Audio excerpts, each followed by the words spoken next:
So Erik, please come up and get us started. Thank you very much.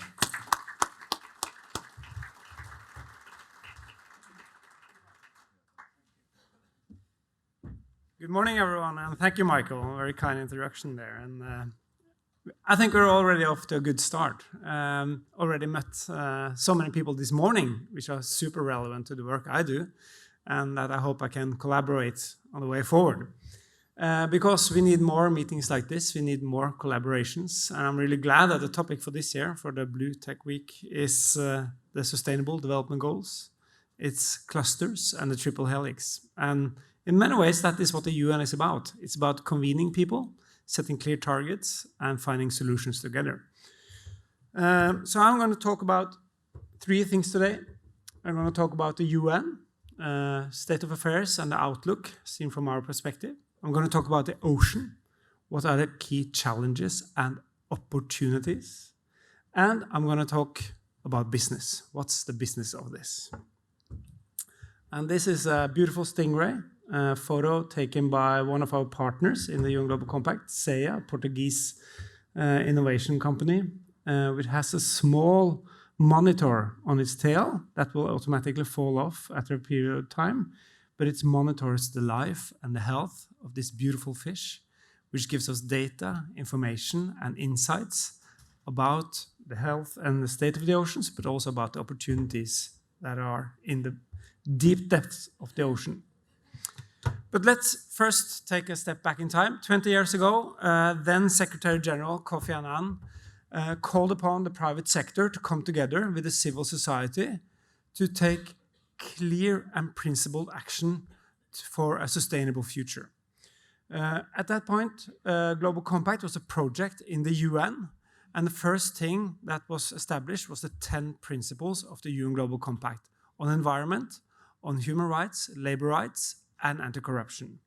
It's a forum for private companies and NGOs and academia to come together and sit around the table with the governments of the UN to address the global challenges and opportunities that we have together. 4 years ago, in addition to the 10 principles, we also got the SDG Agenda, stepping up the UN's ambitions for the 2030. How can we together, all nation states, all civil society and private sector, create the world we want? And I'll get back to this, of course, later on.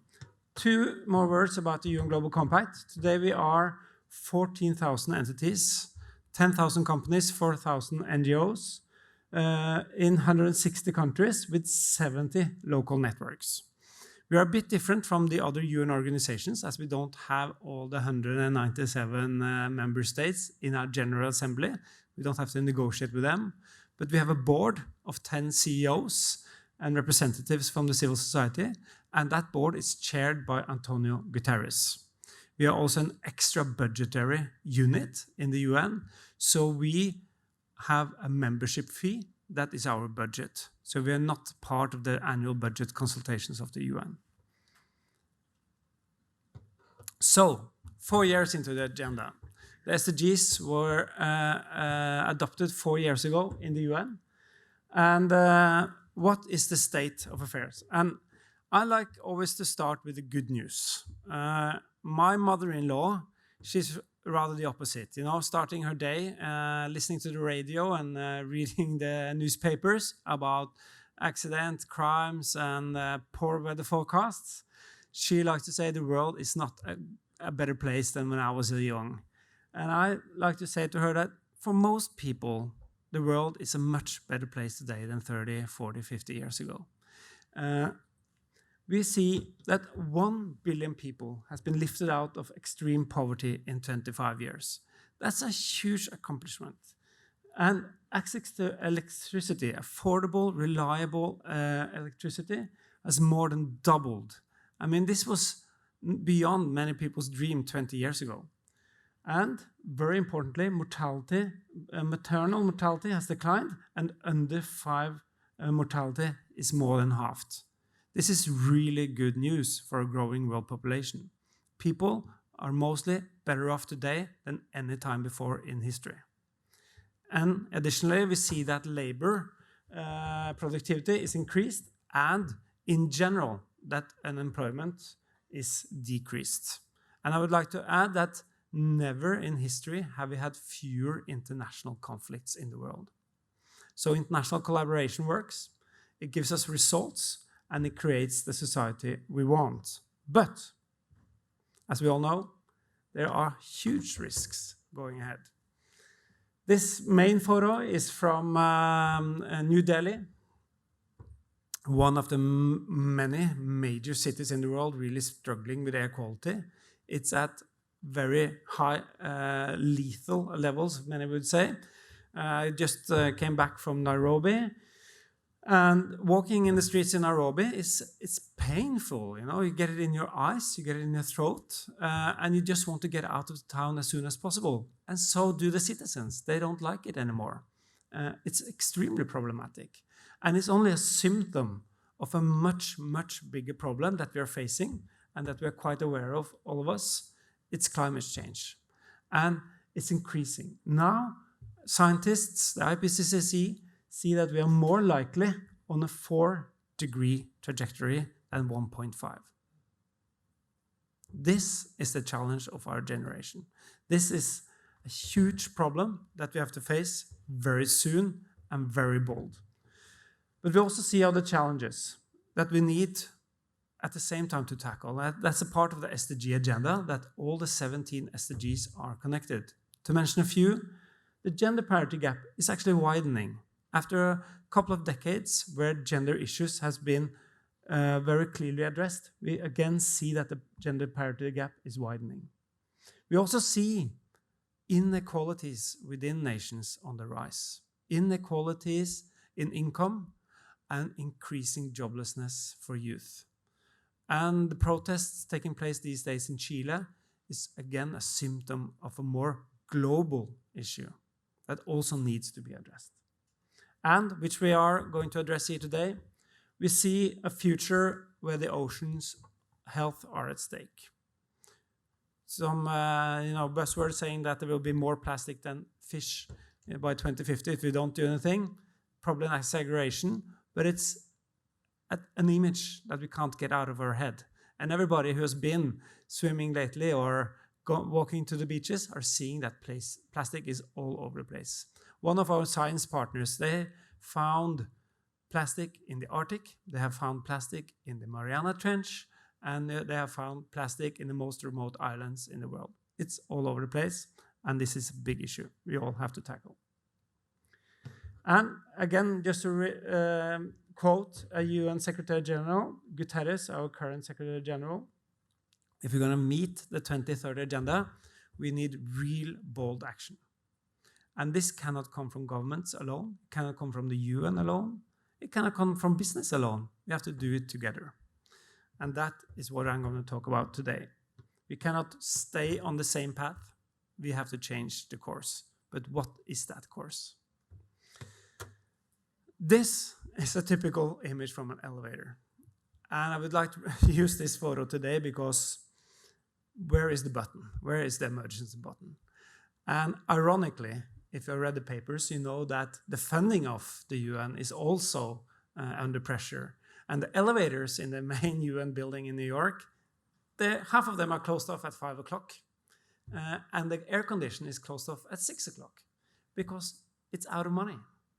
The UN is underfunded, undersupported by its own constituency, the member states. And in a time with big global problems, big global issues, we need more global solutions. We need more global cooperation. We need more seminars like this to come together and solve these issues. And cutting down on it and retreating back to your national topics and constituencies alone is not the path, not the way forward. So there is a sense of emergency, I think, in the global community that we really have to act fast and bold. So being here in San Diego, I think we will see this topic coming up many times because this is a beautiful city by the sea. Also in the next 2 decades, it will need power, it will need sustainable food, transport, avoid rising sea levels, So the local community here in San Diego will probably feel the challenges we are facing at the global level very locally if we don't do anything. So what am I doing? I'm then working in the UN Global Compact. I used to work in the Norwegian Shipowner Association previously, and there we started a project bringing together key stakeholders to understand how can the industries be a part of the solution of the 17 SDGs. And now we took this project forward in the UN. I'm heading the Sustainable Ocean Business Action Platform. It's one out of 9 action platforms in the UN Global Compact, where we look at different action platforms, look at climate or health or finance, infrastructure, and so on. And our platform looks at ocean. And we invited this group of leading ocean-going companies within shipping, aquaculture, energy, seabed mining, and so forth, together with the finance sector, with the big banks, with the big equity companies, with the big insurance companies, and the academic institutions, and supported by Norway and Portugal. We also brought together the key UN organizations around the table to have a, as Michael would call, a triple or quadruple helix to address how the ocean industries and the ocean-related companies at large really can deliver on the 17 SDGs. We have 3 main tracks in addressing this. Our first undertaking was to map what are the rules and regulations in the oceans. What is the state of play today? There are more than 20 UN organizations with authority in the ocean, from International Seabed Authority to UN Environment to IMO to UNFCCC and so forth. UNCLOS, you mentioned it. What is the terrain and what is the map of UN and international legislation? We also looked at how is the private sector organized in this? What are the ISO standards? What are the classification standards within the different sectors in all the ocean industries? And this is a useful first edition. It's online, it's on the UN Global Compact website, and gives you a sense of the big inconsistency of ocean regulations. There are lots of ocean regulations, but we need to bring them forward and create more consistency. But our main finding was, of course, the lack of enforcement. Even though there are good regulations on fisheries, on energy production, and on shipping especially, we see that enforcement is often lacking, and then the regulations aren't useful at all. So we want to bring this as a part of the discussion going forward to the UN Ocean Conference in June, and I'll come back to that later, with clear recommendations to governments and our own UN partners on how to improve governance of the oceans. That was the first track. The second track are the sustainable ocean principles, because what we saw from the private sector was a need to align the expectations on what's sustainable and what's not in the UN, in the ocean sectors. So we took the 10 principles of the UN Global Compact based on the international declarations and conventions of the UN on human rights, labor rights, anti-corruption, and so forth, environment. And we transcribed them into 3 parts on ocean health and productivity, ocean and governance and engagement, and data and transparency. And this is a document for due diligence between companies. What do you expect of a partner company or a company that you're going to invest in? What should they know about their impact on the ocean? What should they do about it within their company? They have to bring it up to the board level and have a strategy about it, and they have to disclose their impact on the ocean. This is a very important starting point to align company and create a formal awareness about their impact on the ocean. Being a textile company in Asia or a shipping company in Latin America, what is your impact on the ocean? What are you doing about it? And are you disclosing it? So again, this is available on the website. We have, as of to date, about signatories, about market value of about $2 trillion who have signed up to this. And this will be used by banks and insurance companies and equity companies when they do services and contracts with companies all over the world. It's a starting point for an informed discussion about what is the minimum expectation of awareness on ocean health within your company. And that, as Michael said, what can we do together as a community? I think we should come together on a principle-based approach, and I invite all of you to sign up to these principles and join us in this discussion going forward. The third part, the third track in our work is about understanding the opportunities in the ocean. How can the oceans and the ocean-related industry be part of the SDG solutions? So we did a survey with about 300 companies and institutions all over the world over 6 months with workshops and online surveys to really try to understand what is the negative and positive impact of business and how can we really accelerate the positive parts. What we saw on ocean health, to start with the negative impact, to get a better overview, our academic partners, Stockholm Resilience Center, Alfred Wegener Institute, and so forth, that there are 4 main threats to ocean health, 4 pillars that are really challenging the future of ocean health. First is climate change, GHG. That is the number 1. If we don't solve that, everything will be lost anyhow. It is the main cause of temperature rise and acidification of the oceans. It's a huge challenge. The ocean absorbs most of the excess temperature rise in the world, and it also absorbs the acids of the GHG emissions. And we don't really see it, but our researchers see it, and it's a huge problem. Second is runoffs. Runoffs from agriculture, nutrients, and toxins, both from agriculture and from cities. It's a huge problem to the habitats on the coastlines of the world.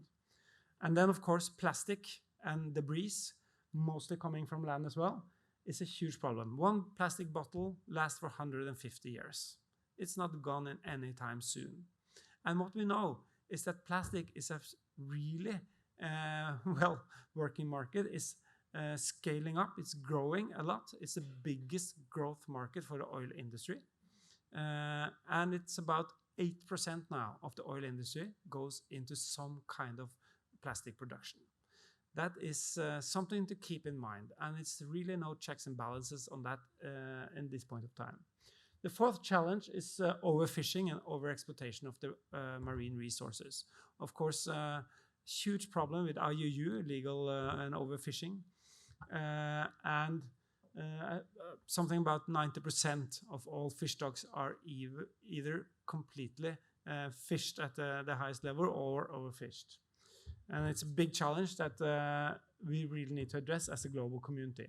But I would like to, in this image, I would like to show you that most of these are really land-based activities. It stems from land activities. 97% of all GHGs comes from land-based activities. The rest, 3.2%, are from shipping and offshore oil and gas production. Most of all plastics come from land. Some are fishing gears and plastic lost from marine operations. And runoffs are all from land-based operations. That is the main threat we have today. But let's look at the bright side. There are super big opportunities. And tackling land-based pollution and waste management, that's a multi-billion-dollar business opportunity. And we see a sharp increase and interest in developing these industries and finding good financial mechanisms to address this. How can we have better waste management systems? Even in the US, there are cities without real wastewater management systems, and we need to address that very soon. We also see that the core industries, seafood and transport and energy and new resources in the sea, are a $1 trillion opportunity. I will touch upon a few of them. First, seafood. As I mentioned, wild capture, that has a limited growth potential. It must be improved, it must be better taken care of, but it cannot really feed an increasing world population. that has to come from industrialized aquaculture production. And we know that aquaculture has a lot of challenges, being over-medication, fish feed, and so forth. And these are some of the key tipping points that we need to address within that sector. But we know from papers like the Eat Lancet and other scientific documentations that this is an industry that will grow not only tenfold, but maybe 500-fold the next years to come, if we get it right. Because we need maybe as much as 50% of tomorrow's food to come from the ocean. So let's get that right. This is a recent slide I stole off from the International Energy Agency. It says a lot. The ocean holds all the energy we need if we are able to tap into it. This is about offshore wind and the technical potential compared to the electricity demand in 2018. I think it talks up like an 18-fold potential here if we are able to grow this industry correctly.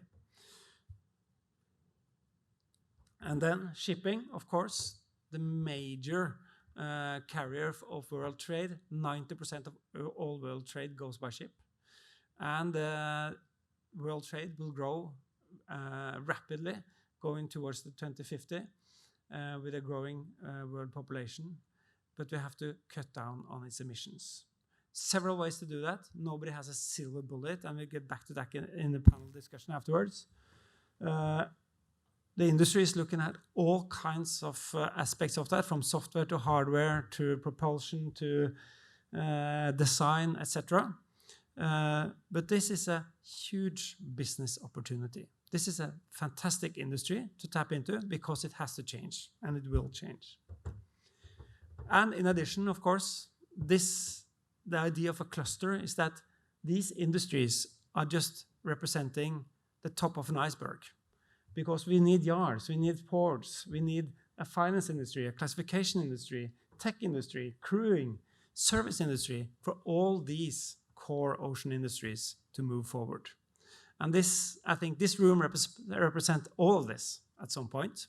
And that's why it's so important to have everybody together to really be on the same track towards the SDG Agenda 2030.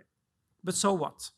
How can we put business to the table? How can we make sure that we really make the big efforts that Antonio Guterres is calling out for?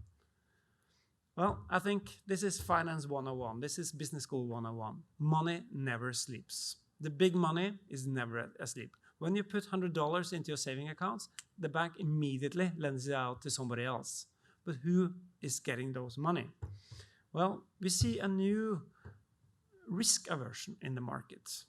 And after BlackRock signed up to the UN Global Compact in March, and the Norwegian Sovereign Wealth Fund, the biggest sovereign wealth fund in the world, signed on last fall, a year ago, Wall Street came rushing into our doors, non-stop. What is the sustainability agenda? How can we make sure we are delivering on this?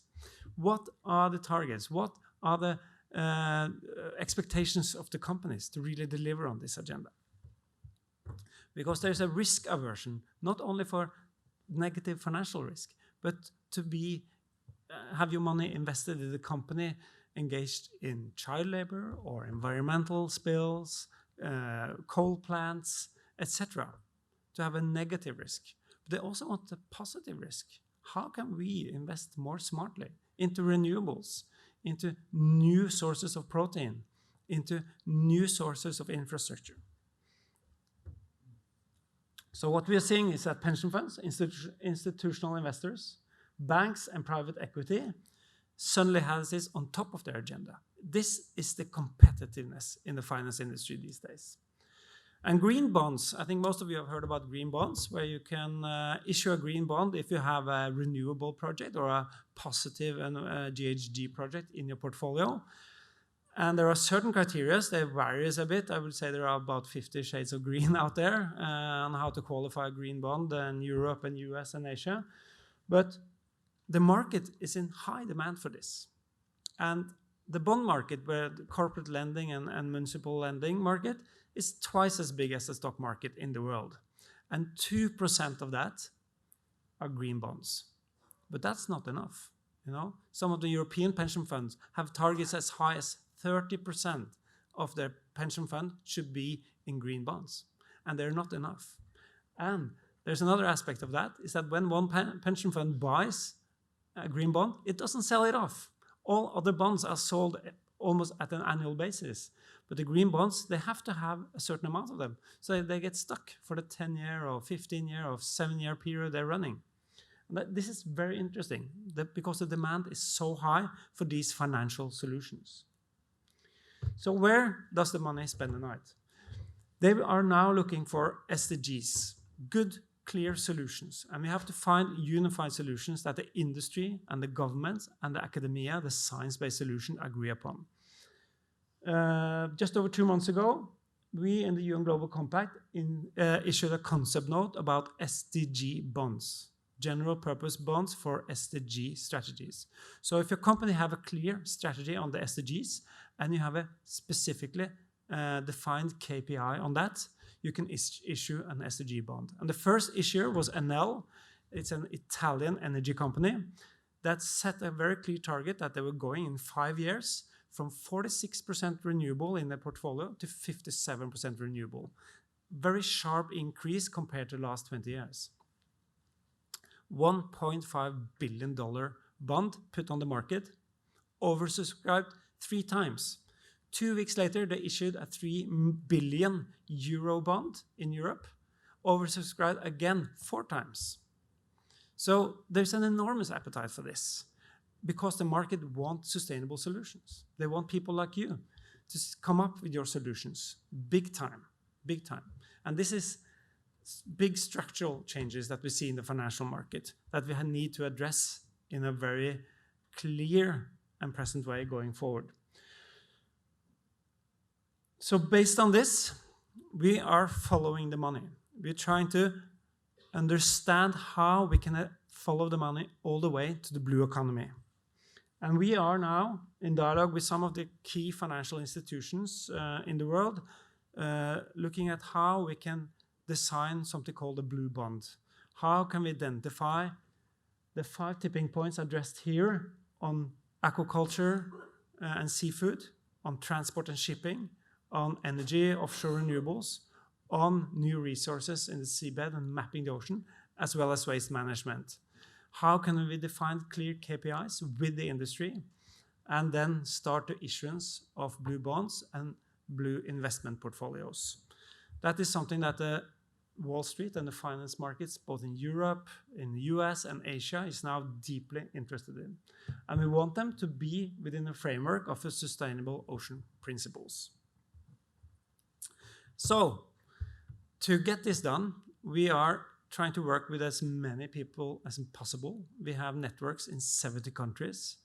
And in 6 months from now, the first week of June, the 2nd UN Ocean Conference will be held in Portugal, where we will invite startup communities from all over the world, the finance sector, the big ocean companies, land-based companies, to come together with the heads of states and ministers and the UN organizations to sit down and discuss the opportunities going forward to really deliver on the 17 SDGs.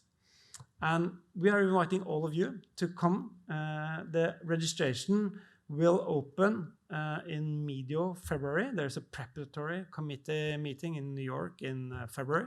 And after that, we will open the registration process. It's a window of 1 month, and you have to be approved by your own government to go there because it's a formal UN conference. But that is normally not a problem. It's a 4-day conference. Michael, I know you're going down there hosting events. Many are hosting side events. It will also be a starting point for a decade of ocean science, headed by the IOC UNESCO, which I think is a significant framing of the need of a science-based solution also for the industry going forward. And we will work closely with the IOC and the rest of the UN families in hosting 5 high-level meetings on this. IOC will have a separate full-day event on their decade. But this is the time and place. I think we are expecting some 6,000 people to come to Portugal for that week.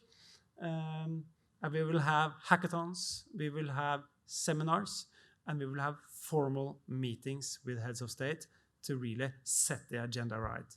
And I think this week here in San Diego is the perfect starting point to really target some of the KPIs for the industries to unleash the potential of the BlueTech community to enable the finance market to invest right and to make sure that governance strategies are actually fulfilled and put into place, and that we have a good dialogue all together about where are we going for the 2030 agenda.